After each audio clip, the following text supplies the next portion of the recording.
Hi, welcome back to the In Between. I'm Camille. We've been walking the map of change, uncertainty, and rebirth.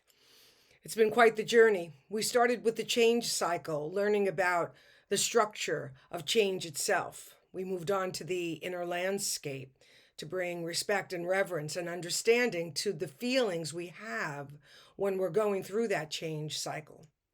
As we continued to walk, we learned about the helpers, the guides, and the guidance that's available to us as we walk. We then met the invitation, what it is that change invites us to consider, or different ways that change invites us to look at things. And now here we are at the final destination that I call the unseen forces. And there's just two more on the map to meet. So I'm glad you're here. Have you ever felt that you knew someone for your whole life, even though you just met them? Or you found yourself in an incredibly supportive relationship that came into your life just at the right time, moved you to the place where you had to be, and then seemingly left it as quickly as they entered?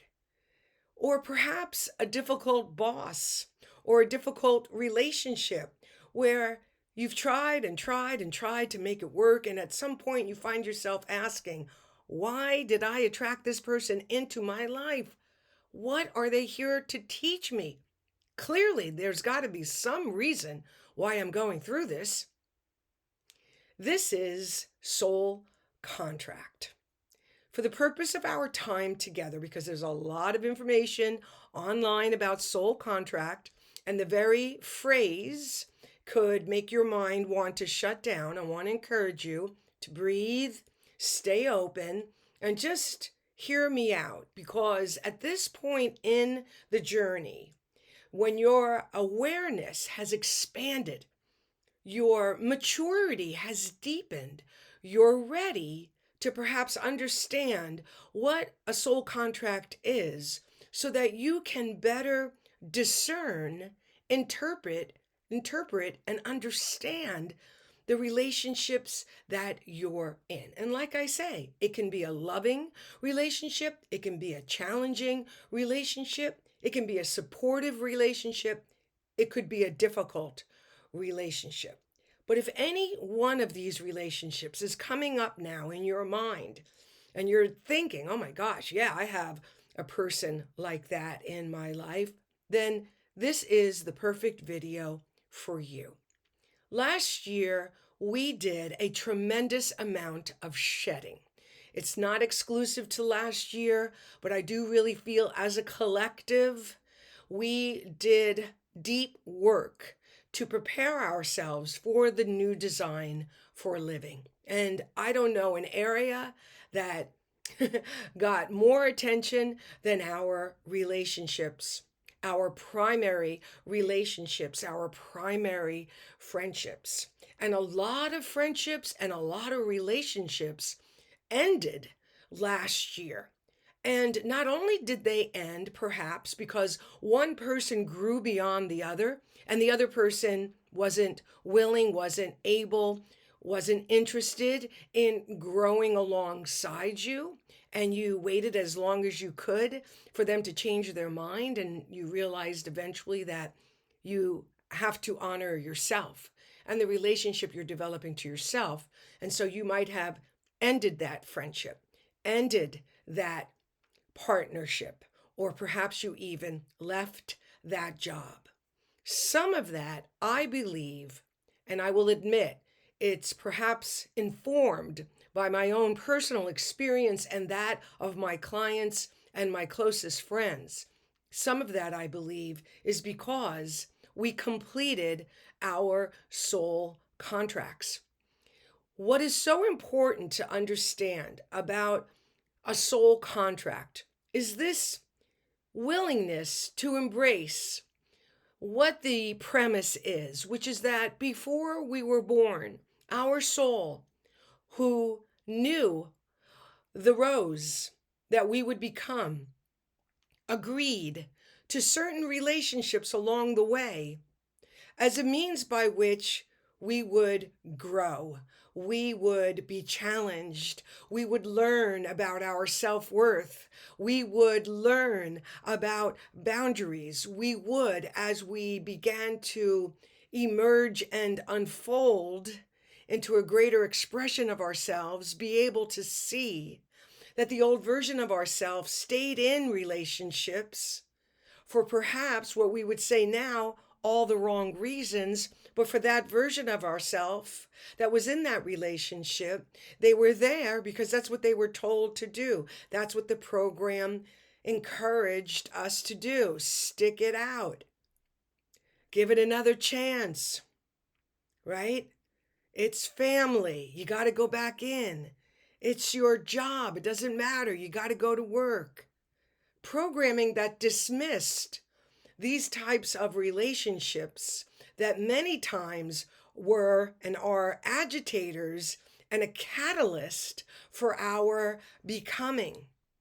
And so, what you can do right now, if any of this is resonating with you, even if you don't fully grasp the entirety of this topic, that's okay.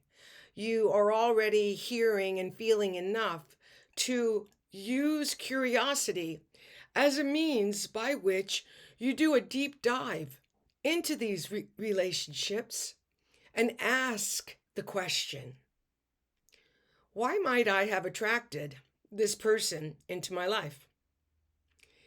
Is this person reminding me of someone in my life? My mother, my father, my primary authority figures? Is there anybody in my early upbringing that this person reminds me of?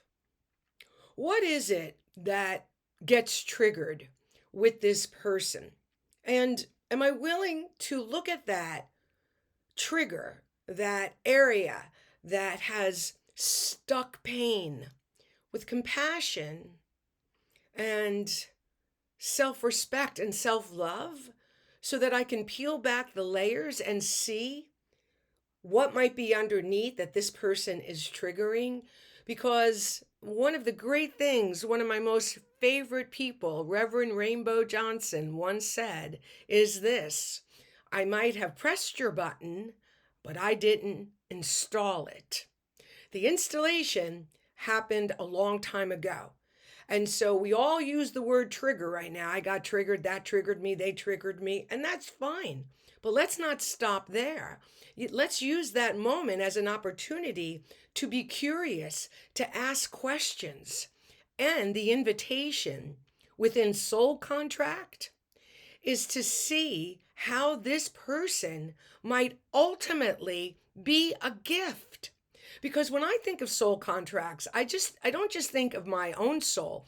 I think about the others who are in my life in this way. That maybe when they were about to be born on a soul level, they said, okay, yeah, I'll be that person that, Camille meets along the way and, helps her learn about boundaries. Yeah, that's my assignment and I'll do it. Again, some of this may be far-fetched for you, and that's okay. It's not about just dismissing it because it is. It's about stretching the canvas of your thinking wide enough, which is something we've done all along the way with the question, with the observer, right? By simply being willing to look at this and say, all right, well, let me take my boss. If I got this issue with my boss, no matter what I do, nothing changes.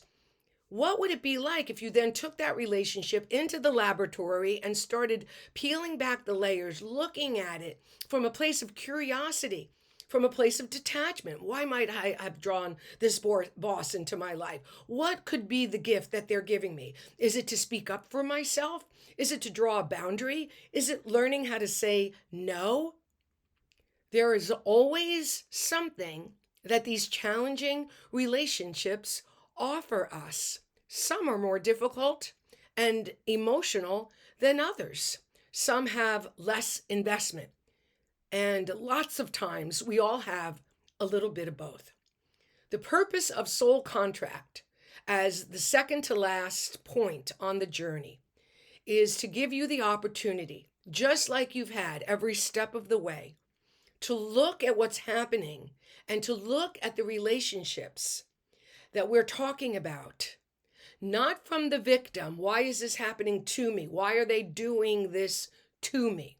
But rather from the new design model in which you go into the back row of the theater, you climb the tree of perspective, and you look and you say, let's take a deep dive as to why I might have attracted this person into my life. And then when you figure it out, or when you have insight, clarity, answers, a deeper understanding, it doesn't mean that you stay in that relationship.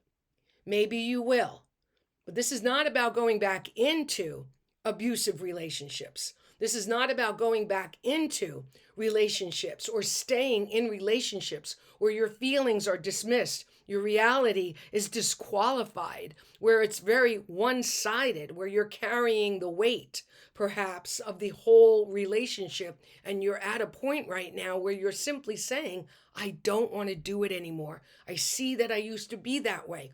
I don't want to be the one that carries the relationship. I don't want to be in a family dynamic where I'm so disrespected and my feelings are so dismissed. Whatever the realization is, you are inside a soul contract, and it's there for your greater good. And it's there to help you grow. It's there as a gift to your greater becoming. Thank you so much for watching. We have one more guidepost along the way, and I am very much looking forward to sharing that one with you. Thanks for watching.